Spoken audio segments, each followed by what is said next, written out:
CFF presents 1% Better, a podcast about CrossFit, nutrition, coaching, mindset, and community. Join us as we embark in casual conversation to shed light on what life is like within these black and yellow walls. With episodes coming at you every Monday, you can follow along with Coach Whitney and Taryn as we talk shop about all things CFF. All right, episode 77. Hey, last week's episode, can we just start talking about last week's episode? Yeah. Great feedback from our listeners. I just got to throw that out there. I think because it applied to everyone in some way, shape, or form. Do you think today's topic applies to everyone? I think in some way, at some point, directly or indirectly. At some point in their life, I'm gonna wager yes. So thanks for everyone who shared their feedback with us. First of all, I got a couple text messages, and then you heard lots of conversations in class, which I thought was really cool. Well, and it was people maybe who didn't hear the podcast who made the comment, and then people who heard the podcast calling them out on it, being hey, you're not supposed to do that, and it was what? And they'd be yeah, listen to the podcast, you're not supposed to ask people what weight they're using, and it just became this thing, but then it went from them joking around to serious conversations and stuff, so it was really cool. Sidebar for this episode, we are doing this while Loud Tomas is coaching his class right now, so hopefully the audio on this is good. Yeah, this is the first time doing it during class. Yeah. All right, today's episode is along the lines of I saw it on TikTok. Yeah. Or insert social media platform. TikTok, I saw it on Instagram. My friend posted that on Facebook. Well, and I don't even think it needs to be a post or a social media thing. Just my friend's doing XYZ, and it's okay, cool. Is that appropriate for you? Is that right even for them? That sort of thing. Do you have this conversation with your clients often? Maybe more so when they first start out, or they're inquiring. I feel not as often maybe as you do. Yeah, because I'm doing NSIs and talking to regular people, but it comes up every now and then. Yes and no. I don't know. I don't feel I deep dive into their past experiences, because I know we got to move forward and create new habits and stuff like that. Excellent point. I get it in the form of foods or supplements or I you know what I don't often get is crazy workouts. Oh. It's I saw this on TikTok, this guy doing this, or maybe it's brought up, but more in a joking manner rather than I found this thing for 25 fat losing workouts and I'm going to start doing them. I don't have that conversation. It's interesting that there is less influence in terms of fitness than there is nutrition in that space, but yet people are more reluctant to make changes in their nutrition than based on what they fitness, see, right? You know what I mean? For our members, they're all here working out, but not all of them are working on their nutrition. But at the same time, if they jump onto social media and see whatever fad is happening, they're very quick to jump on that stuff. I think that's a general society thing. Yes, sorry, and I shouldn't just blanket that, but I'm just saying fitness versus nutrition being easier in the executing, but the influencing is far easier to influence nutrition. So bizarre. It just seems so backwards. What is some of the wildest things you've seen? On TikTok? Well, anything. Or in the fitness and nutrition space? I know you're not a big TikToker. No, I'm not. Just that one time we did an experiment. Should we tell people about our experiment? We probably should, because that's been the only thing I followed on TikTok. I've actually done because TikTok said so.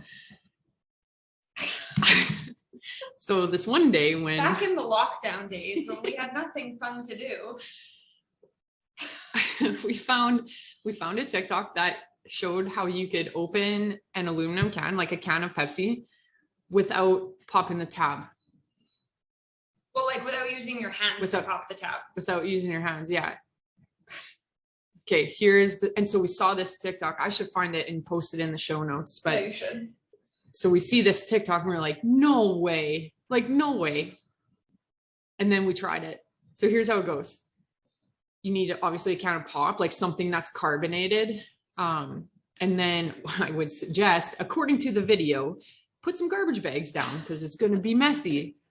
So we did that, exaggerated it, put the can of Pepsi down, and then you take a Sharpie, and it has to be a Sharpie. Like, they were very specific about that, whether they were sponsored or not, I don't know. They're very specific, it has to be a Sharpie. And you use the top of the Sharpie, so not the lid part, but the top part of it. The top of the lid? Wasn't it the top of the lid?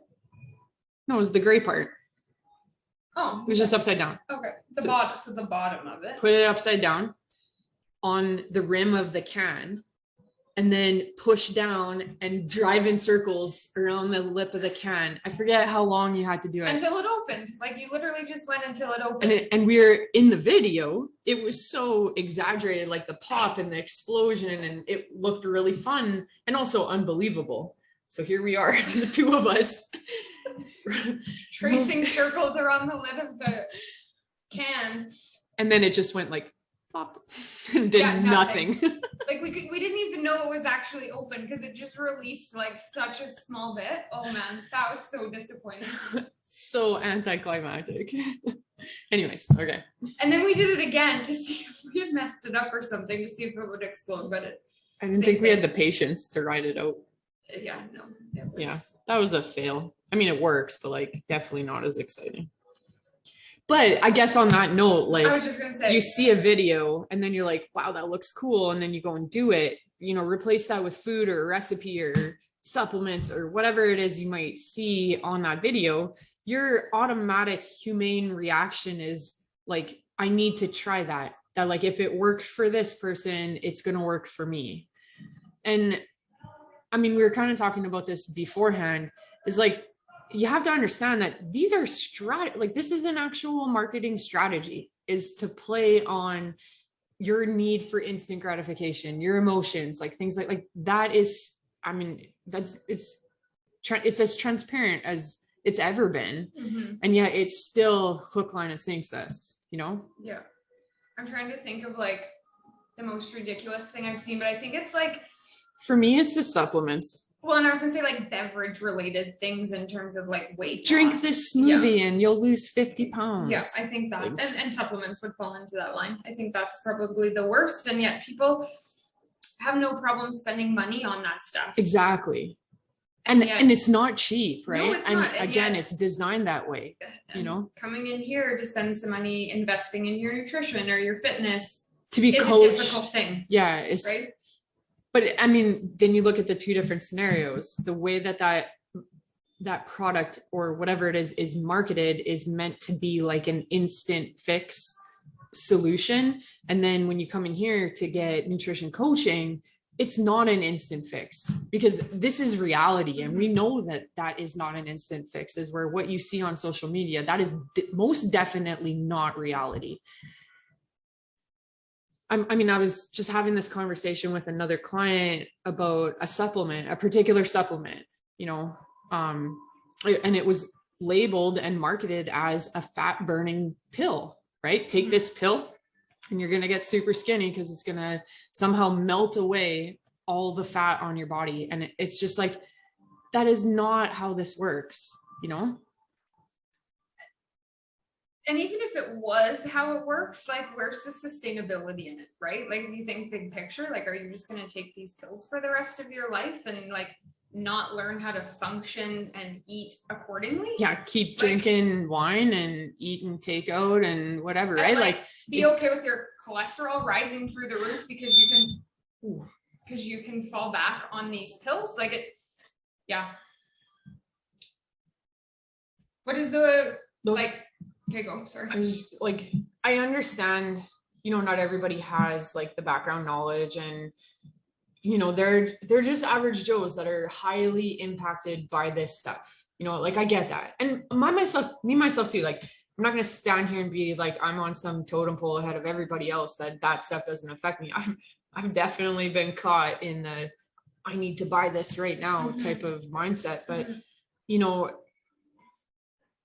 I think being able to step outside of the box and just see the bigger picture and the more global application of like your approach is more valuable, but it's also way harder to do. It's easier when you have somebody in your corner, I would say, you know, because like there was that instance that like this person had seen this or they had it in their cupboard or whatever. And then we have this conversation about it. And then, you know, they continue on their way with the right way, you know, as opposed to if you don't have somebody in your corner, you're probably just going to fall into that hole, you know? I find the nutrition based ones are, again, people easily do them and are influenced by them more and I would say more dangerous than the fitness ones, right? The fitness one, I really don't care. If you're going to follow along with the newest craze, at least you're moving your body and not sitting on the couch. Like risk of injury, okay, fine. Like we can have that argument, but at least you're moving. Whereas the fad diets, the pills, the drinks, like those can actually be harmful, you know, dangerous. What is the most like prominent one that, and probably most relevant one right now into this time and space that comes to mind is people seeing stuff on there about keto. And so then right away they hear that magical word and they think that this is a process they need to take without having somebody qualified take them through that, having the understanding and knowledge of like what that actually means and is it actually appropriate for yourself, which most people it's not. And the damage that happens because it's not being applied properly to the right person, you know, when those broken people come to us and we have to reverse that, that is probably the more like recent one, I would say. And it's all because of that magic word. You know, you hear that one word and you're like, oh, I'm doing keto. So that means I can go to a restaurant and have this like deep fried hamburger and not eat any vegetables because I can't have carbs. You know, and that's a total misunderstanding of like what it actually is about. For sure.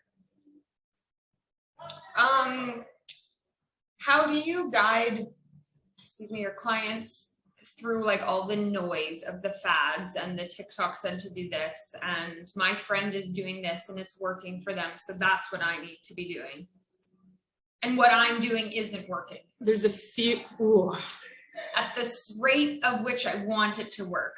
Okay, I'm gonna come back to that last line. Just remind me of that last line. I'll write that one down. But as far as like bringing up this conversation and guiding them through it, I have a few different ways and things I like to touch on. Like, first of all, this is an individualized approach. So like you came to me asking me for help. We kind of went through all of the stuff leading up to this, and this is the best path forward that is going to be a more long-term solution. And so that's my next point is like, my goal is to give you something that is sustainable, something that is more realistic, and something that applies to how you're going to carry yourself for the rest of your life, right? And if going full keto for 30 days and then you completely blow up after that, like that's not sustainable. So that's how we have that conversation. Okay.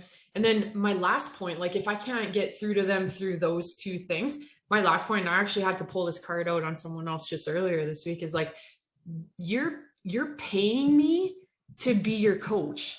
So that means listen to me. Like when you go off and try all these other things or get so caught up in the noise that like you aren't listening to me anymore, now we have an issue of trust. Right? That you're putting more trust in a TikTok video than you are in me. Right. And like, I'm qualified to do this. Like I've worked for 15 years with thousands of people, and you're listening to some 20-year-old that just wants to get likes and reposts on TikTok. Like, come on.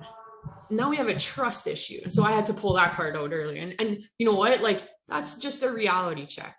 And it helps, you know? So the last part of your question, though, say it again. What I am doing isn't working. That is a loaded statement. and I pose it like that because like we don't walk around guaranteeing you'll lose 5 pounds in 2 weeks, right? Like these TikTok videos and infomercials and all of that stuff claim to do. So when you get those clients in who are comparing like, if I take this, I'm going to lose 5 pounds in 2 weeks.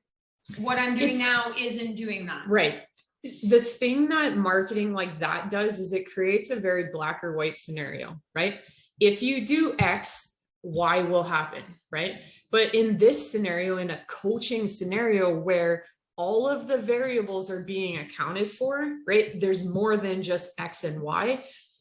There's more room for error, I would say. And now when I say that, the people who say this isn't working, I can 99% of the time guarantee that they're not following some part of the advice that is being given to them, right? Now, there are places and times where the program might put you into a stalling phase, right? But that stalling phase is actually part of the progress, you know? So depending on how you look at it, you're still making progress. It's just part of it. And then we continuously trial and error and change our factors as we go, right? But like 99% of the time, I'm going to say that when that conversation is happening, there is a compliancy issue on the client's end. You know, now, do we expect 100% perfection? No, but you can see that, like, say, for example, you slide in a glass of wine every night, or you're having takeout meals or like restaurant meals or whatever, and you're not making an effort to follow the guidelines that we've made for how to handle a restaurant meal. Like, the more that you bend the rules, or not rules, but the more that you like push the boundaries, the slower your results are going to come, right? So it's not that the program isn't working. It works. There are plenty of people that have proven results that can turn around and tell you, no, it works. But that requires a little bit more context. That's why I was like, that's a loaded statement. Yeah. I think, like, what leniency are you going to allow in your journey on that? And like, I want to see somebody that goes and buys a product or whatever it might be off of TikTok that says a very black or white statement like that, and then it actually plays out that way. Yeah. Like, show me that person. So I've been thinking about this as we've had this conversation, because we have these conversations with our clients, like, this isn't working, blah, blah, blah. And it's like, okay, cool. Do you turn around to that TikTok company, or that company you bought your magic pills through or whatever on TikTok, and complain to them that it didn't work? Or do you just turn around to your coach who's guiding you, helping you problem solve, giving you all these valuable tools to navigate life, and yet it's quite easy to say to them, this isn't working? Yeah. I just find that so bizarre. Yeah. That's another podcast episode. Yeah, I feel like it is too. Service industry feedback. Yeah. I'll make a note of that one. Ooh. That one can get aggressive. That one, we might have to make that one private. And reinforce your soapbox. What else do you see in terms of like being influenced? What about like the friend influence? Like, my friend is doing this. I'm going to interject that. I'll come back to the friend thing. Okay. When I was in university, I had a roommate who was a model. Yeah, like actually did like ads and stuff. Very beautiful person, like, you know, whatever. That was her job. And here I am on the very opposite end of the spectrum, going through the health and fitness piece of my education, and their routine looked like water, lemon, and cayenne pepper, and pink sea salt, Himalayan sea salt, and that was all they took in throughout the entire day. So you can imagine like how I felt being very like, I don't understand this. Like, I do understand what you're doing, but like, I also don't understand this. And the more that I got into this industry, and like the longer I did this and the more people I got to interact with, that was something that the average Joe tried very commonly. I remember I tried it just like along with her. I'm like, I got to see what's going on with this. Yeah, I couldn't do it. But like, I had met other people who had read this in a magazine or whatever, and then went and tried it. Mhm. And arguably a few months ago was the last time I had that same conversation. So it like, that was when I was in university almost 15 years ago. And now I'm still having this conversation. Talk about dangerous, right? Very much so, yeah. Okay, friends. I just had to tell that story because I But just remembered I it. feel like it falls in line with that. Like my friend is doing X, Yeah. and it's working for So- them on the out. Like what you see on the outside is working for them. You take that Should I level, do that? yeah, that level of applicability. Like that is not applicable to me. That is not my job, right? My job is not a model. Do you imagine? But like, you know, so from like a career perspective, I understand that because similarly, when you look at the other end of the spectrum, high performance athletes, like look at your football players who are 300, 350, like they're eating anything and everything just to be big and big, right? So also not a healthy state too. And there's lots of like NFL players that will talk about that I've read those stories too. But like the applicability of what your friend is doing, there's got to be context to that, first of all. And then just because it's working for them doesn't mean that it's the right approach for you. So, and I mean that from like two average Joe comparisons, right? Like what you might need, Winnie, it could be very different from like what I need, right? In this time and place right now, in this moment, and where you are in your life and where I am in my life, etc. And, you know, that's the benefit of having somebody there to map that out with you instead of putting all your marbles in a basket over what you were scrolling through one afternoon on TikTok. Like you didn't even go to TikTok searching for that. And now you're convinced that this is the thing that's going to change your life. Which then I feel like gets into this big deep dive of a search, right? Yeah. Even though that's not what you were there for. And now it becomes this thing that you're so focused on. Yeah.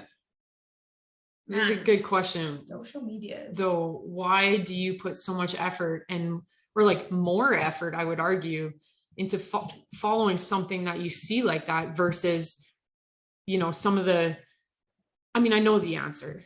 The answer is it's harder to stay focused on something for a longer period of time that doesn't have that immediate effect to it versus if this thing you're seeing says like, take this detox drink for the next 3 days and you're going to lose 5 pounds, right? So in your mind, you're committing to something for 3 days. You already know you're going to lose 5 pounds and all you have to do is drink. Like there's XYZ compared to the next 90 days. And we want you to do all these different things in those 90 days. And it's not guaranteed that you're going to lose those 5 pounds at the end of those 90 days. High chance, not guaranteed. You know, you're guaranteeing a 5 pound loss on those 3 days on that detox drink because you're literally not eating anything. And we can probably watch that trend turn into gaining 5 pounds, 8 pounds after that because you just didn't eat for 5 days. And now you ate. Yeah. And now you have a and bunch you're of in a worse food volume. position. Yeah. So like, and I talked about this actually yesterday in our free private or in our free public Facebook group. Yeah. I was talking about all the variables that can affect your scale weight, right? So people see lose 5 pounds, but they don't take into context that you have no food volume sitting in your stomach. You're probably not having bowel movements, or if you are, they're nothing but water. Now you're losing all this other water in your cells. So all of this stuff contributes, and that's why you're losing 5 pounds. All of a sudden you start eating food and all of those things will replenish. It's not that it doesn't work. Sure, it works, but it's not weight. It's not fat you're losing. Yeah. I just wish there was more, or not more, easier buy-in to the hard stuff. Yeah. The hard stuff that lasts a long time. It takes a certain mentality type and readiness level. Oh, for sure. And we've talked about that before on the podcast. Yeah. This is like a soapbox episode. Well, yeah, and like this, like mind-blowing human behavior too, right? And let's just put a preface out there. We don't think any of our listeners are stupid. Like you're not dumb if you fall into if you get caught up in any of this. No, and I think it's like how we are raised. Like, sorry, mom, I know you're listening, but like she did this soup diet, she did this, she did that. Like I saw it happen in front of me. So as I grow up and I see it presented to me, I am now curious because my mom did it, right? Like, and that's just how we are raised. And I'm going to make a statement that it's probably more prevalent in the female population than the male population. But it's like, ooh, So there, I think, would be a great example of it. The males would probably dig into the fitness videos, as where the females would dig into the More nutrition stuff. And there's an element of human behavior that Yes. is its own episode. Yes, for sure. But I think that's where it comes from. So like those listeners who feel like, I want to say like attacked, but feel like we're pointing fingers, look back at how you grew up, because like I'm sitting here and I'm like actually having a revelation that this morning while I was looking through TikTok, a couple videos, I saw a workout video. It was a chick. She was super muscular and she's like, oh, do these 3 exercises to get nice shoulders. And I watched it. I watched it. Yeah. And as I was working out this morning, I had like 5 minutes left and nothing to do. I was done my workout. I was like, oh, I should go over there and grab these dumbbells and like do these things. Yeah. You didn't, did you? I didn't actually do it. But you thought about now it? that I think back to that moment, I totally just played into that. And again, I'm okay if you're doing the fitness stuff, because at least you're moving, right? But yeah, honestly, have a look back in your lifetime. And like the same thing with fitness videos. Like we had Taibo at home. Like, did you have Taibo? I've had P90X. Oh yeah, that's actually what got me into CrossFit. Yeah, like those were all there because that's just again how you kind of grew up. So I think that's just, it's definitely socially influenced. Yes, so yeah, we're not pointing fingers or saying our listeners are dumb for falling for this, but we're trying to give you context that like here's the actual purpose of those ads. Like you have to understand that, you have to understand that this has been researched for many, many, many, many years on how to correctly word things so that they'll sell more. The images and video types that will sell more. Well, and it's interesting too, because it's like, it's somebody's job to be good at marketing that stuff and get you hooked and get you to buy into this. It is our job to get you out of it. But like our job is to get you healthy and get the results you want. Like they're 2 very different motivations in terms of why they're being done. Yep. And maybe that can give somebody some good context. Like you're seeing this ad, like know that that's somebody's job to get your attention, to make you believe this and to make you buy this, but that is not what we do. And like a lot of those people, especially I would say nowadays, because TikTok, it's like the demographic of TikTok is like 20 to 30, right? Or even less probably. These marketing companies now ploy on those people and sponsor them to use their message or to like get their message out about, and I mean, I was that person, I had sponsors. I was paid to make specific posts with my supplements I was using, things like that. And like, I mean, over the years, I've used my referral code to generate myself income, whether that was an appropriate supplement for that person or not. Like, yeah, that makes me sound like a shitty person, but like that was my job in that point in time in my life, Yeah. So yeah, definitely that is their job, their motivation is to sell for you. And our motivation is to make you healthier. Yeah. It's just like longevity to your life.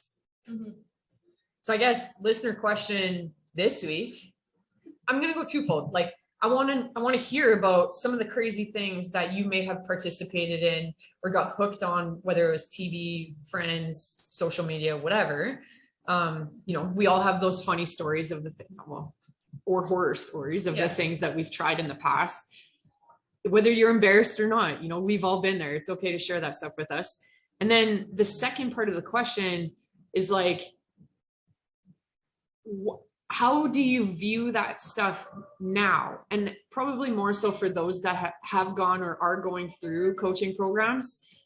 Now that you have somebody on your side that's guiding you, when you see this noise, are you still drawn in by it? Or do you have enough knowledge and education and like confidence more so to navigate yourself past that and stay the course? So just do like a little self-assessment and share that with us too. I these episodes where I've left with self-assessment questions, I feel like that's where we get the best feedback from our listeners. Yeah. And this is this whole topic and this whole situation, this is a very like you just need to be honest with yourself, right? Like there's no wrongdoing admitting that you may have fell for a marketing ploy or whatever, right? Like we've said it numerous times already, we all have got caught in that. So, but I think the self-assessment on like how you navigate through it is really beneficial for you, just to like think that through. How bought into your own program or your own approach are you? Well, that's what I'm thinking here as you're saying this. Like, if you invested the time you spent scrolling TikTok and looking at these ads, could you not put that time into meal prep or like, really? Tough question. That is a tough question. I know you'll pick TikTok over No, I both at the same time. Netflix and meal prep. There you go. Okay, episode 77.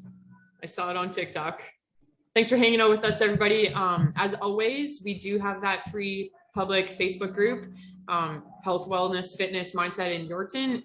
Please join us, even if you're not from Yorkton. There's lots of content posted there daily, and lots of coaching going on in there. It's actually a really enjoyable place to be. Lots of support and communication.